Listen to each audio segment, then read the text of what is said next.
There's lots of ways to create layers in a one-layer card. With the help of my latest sketch starter, I'm going to give you 2 ideas that'll really get you thinking. Before we get started, I wanted to share a brief note about this sketch. It is a slimline card, which is all the rage right now, but slimline isn't new. We used to call them tall and skinny or long and skinny. Either way, slimlines have been around for quite a while. This is the size that I prefer for my slimlines. It's a 7 by 7 square for my card base. So that means when I fold it, I have a 7 by 3.5 inch card base. And it makes for a really nice canvas that isn't too big, so I'm not feeling like I've got a ton of space to fill. So let's get started with my 2 projects. For my first take, here's the supplies I'll be using.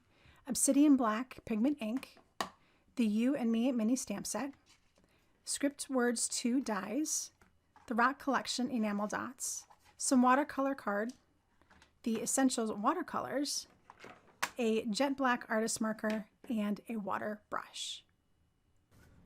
So I have here my watercolors all ready to go, and I'm going to start with the Persian blue. And basically what I'm going to do with this take is create a kind of a stained glass look where you've got layers of color over each other and they're going to blend together. So I'm going to start by freehanding this large rectangle from the sketch. And if you don't have confidence in your freehanding, you can always put in some pencil lines to guide you and then come back and erase them when your project is dry. So I'm just going to get that square done up. And I'm really eyeballing this. I'm not taking any measurements from the sketch. I'm just saying, well, it takes up about 1/3 of the space or slightly less, and there's a little bit of a gap on both sides, so I'm going to make that gap. And because I've interpreted this A2 size design as a slim line, I know that I'm going to have less on the top. So once I've got this all in place, now I can fill in the rest of my color here and blend this out. And I'm doing this as a wet on dry technique, so the card base itself is dry. And that's helping me to keep some nice crisp lines around the edges here. And then once I have this all filled in like I do, I can come back in and smooth out any lines. And then just give this a minute or 2 to dry, so when I put on my next layer, it doesn't blend into it. Now that my first layer is mostly dry, I'm going to work in my second layer, and that is the square element on the left side. So I'm going to use Citrus Burst, and since that is yellow and we've already laid down blue, that means that when these 2 colors come together, they will create a beautiful shade of green. So I want to start by marking out my square. And again, I'm just kind of eyeballing this, and I know that about half of it is going to go above the blue and a half of it is going to go into the blue. So if I start by creating my square that goes above and then work my way into the blue below, then I know that I will try to keep my contamination as minimized as possible. So now I have the yellow complete here. I'm going to start working my way into the blue. So very carefully, I will mark out my line again, making sure that my square looks about right. And at this point, it's really important to make sure that I don't put my brush into the yellow up here, because it's going to contaminate it and turn it green. At some point, we will get a little bit of a blend, which is what we're looking for, but I don't want it quite yet. So now I'm just going to fill this in, and I'm allowing the yellow and the blue to blend together and turn into a shade of green. And now that I have it worked up to the line, I'm going to add in a final bit of yellow and then smooth this all out and allow it to kind of move up into the yellow part of the square. All right, for the third layer, we've got another small rectangle that's going to overlap the 2 existing pieces. So I'm going into Lagoon, which is a blue-green color, and it's going to mix with both of these colors to create some really beautiful shades. So again, I'm going to start in the area where the pure lagoon is going to show and set that up first.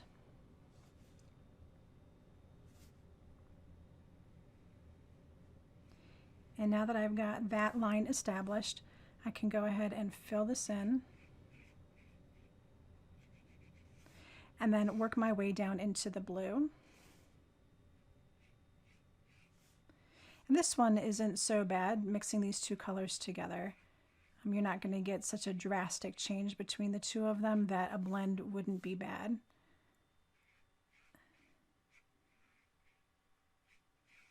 There we go. And then I'll move the rest of this into the yellow and the green. And so we're really getting a mix of all of the colors together right in this little quadrant here.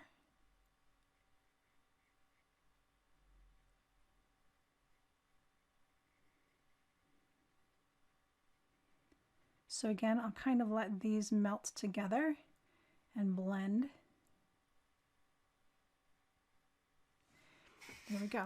Now I just need to let this dry and we can finish up the card.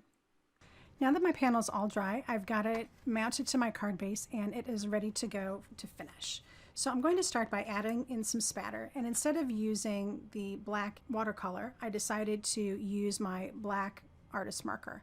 So I just take the brush end and a piece of window sheet and I scrape it along the edge and I get these beautiful little spatters all over. And I really like these because it doesn't spread as much with the alcohol ink and I can really control where I want it to go. There we go, that's pretty good. So those will dry in almost an instant. Now I want to go ahead and add on my sentiment. So I'm going to open up my card all the way so I have a nice flat place for it to lay. And then I want to also add in my other script sentiment from the script words too. So I pulled out the Fabulous and I've got this die cut in some jet black cardstock. So now I just am going to attach this and I am using my liquid adhesive.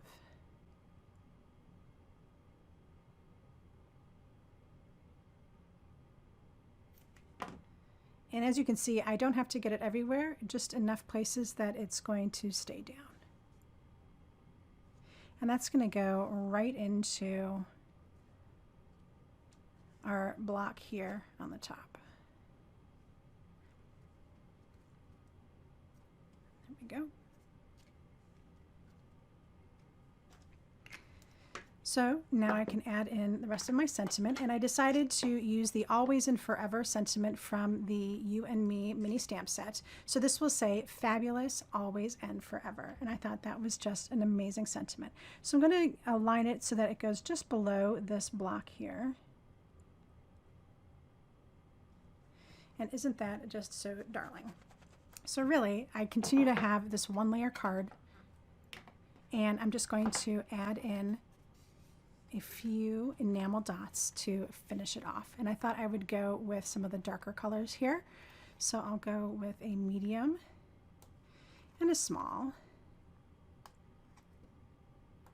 And then over on the other side here, I'll add in one of the large ones to help balance the whole composition out.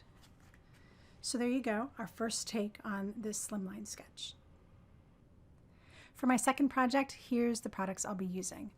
Obsidian Pigment Ink, the black artist marker again, the You and Me stamp set, the Rock Collection enamel dots, script words, and instead of watercolor, this time we'll be using the Sweet Dreams washi tape. So did you notice that the only thing that changes between the last card and this card is that we're not using watercolor, we're using the washi tape instead. So I've got my card base and I have some temporary adhesive on the inside to help keep it closed while I'm working on it. And I'm going to use the washi tape to create those 3 squares that are a part of the sketch. So I'm going to take the lightest color here, and this is the Sweet Dreams washi tape set. And I'm going to make that rectangle using this washi. Now that rectangle in the sketch is a little bit wider, so I am going to do some overlapping, and that's going to help bring in some depth and dimension. And that looks pretty good. If I want to, I could lift this up a little bit and even out this line, but I think I'm just going to leave it because the organic rip of the washi tape looks pretty nice that way. Then I'm going to take one of these medium colors, it doesn't really matter which, and I'm going to use this to create the square. So again, I'm just going to rip off a piece and kind of mark out where that square is going to go, and then try to rip it off using my finger here to make it more of a square look. And I can add 2 pieces or 3 pieces, whatever I need to accomplish that square look. So I'm going to actually kind of overlap 3 pieces and try to make sure that the second piece overlaps. So that way I'm trying to keep that line. And then again, I'm going to rip it on the edge here and then add a 3rd piece to get that square look. There we go. So now I have my long rectangle and now I have the square that's over it. And I'm going to take the darkest shade here and I'm going to add in just a single strip for that 3rd layer. And what's really cool about this is that you're getting all these different overlapping parts. So you're getting all these different shades of color, but yet you still have those 3 core pieces, the big long rectangle, the square, and then the short rectangle. So that's all I need to do with my washi tape. Now I'm going to take my artist marker again and add in some spatter. So just like last time, I'm using a piece of clear acetate and running it against the nib to get some spatter on my card.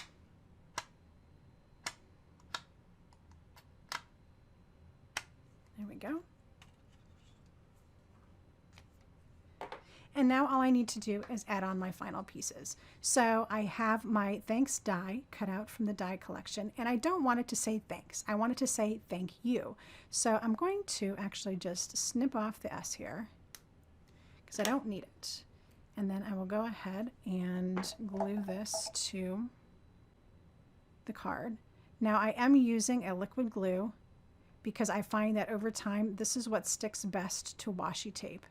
It's going to take a little longer to dry and it might have the tendency to slip around a little bit.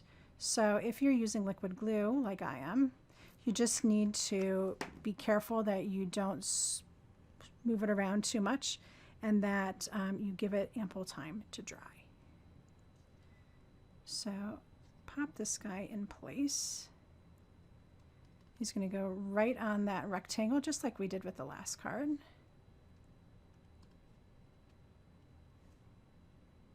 There we go. And I'm going to let that sit.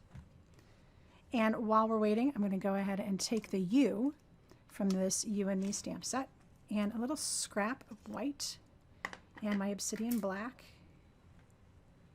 And I'm just going to stamp that onto the corner here. There we go.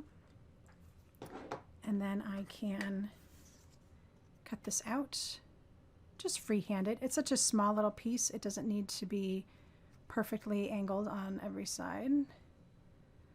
A little bit of hand cutting adds some whimsy to the project. And then I'm going to add those on with some foam adhesives. So these I will pop right over the edge of the K, and that's going to help hide any of the cut edge that I have there. So cute. And then I can add in some more enamel dots just like I did on the previous card. So I'll go ahead and use these light colors this time and kind of a similar grouping. I'll do a medium and a small. There we go. And then I'll grab one of these large ones and add it over to this side here. So there we go. 2 amazing slimline cards with layers that aren't really layers.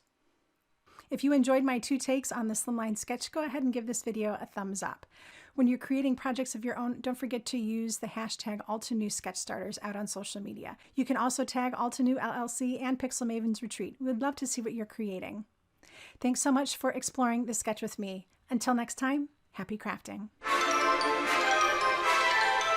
Help support my craft education efforts by clicking on the subscribe button and the little bell so you'll get notified when I create new content just for you. If you're looking for something else to watch, how about one of these crafty videos?